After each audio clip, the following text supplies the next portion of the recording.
তো কোনো এক সময় আমরা ম্যাচ স্টার্ট দিয়ে দেই রিজন পুশ করতে রাফি ভাইয়ের সাথে। সেই ম্যাচ আবার পরে যা ভিভাস বিলো। তো চলো ম্যাচ করা যাক শুরু। তো আমরা প্রথমে ল্যান্ডিং করি, করে কিছু টোকেন তুইলা অনেকগুলোই টোকেন হয়ে গেছিল, আমাদের টিমমেটের কাছেও টোকেন হয়ে গেছিল। এই যে এইখানে এটা ছিল এনএসটি এইখানে আবার দেখা হয় যা ভিভাস বিলোর সাথে। তো আমরা চলে আসি টোকেন আর কিছু মেডে নিতে।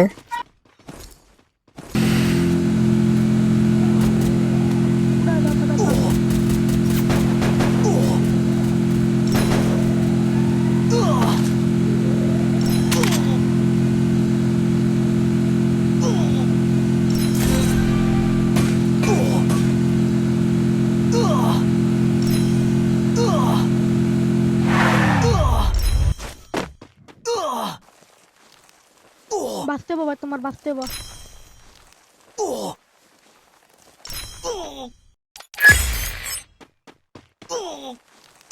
এইখানে আমরা নিজের ভুলের জন্য মরে যাই। এখনো 13টা মেডকিট ছিল, তারপরেও মেডি মারতে ভুল হয়ে যায়, নিজে মরে যাই।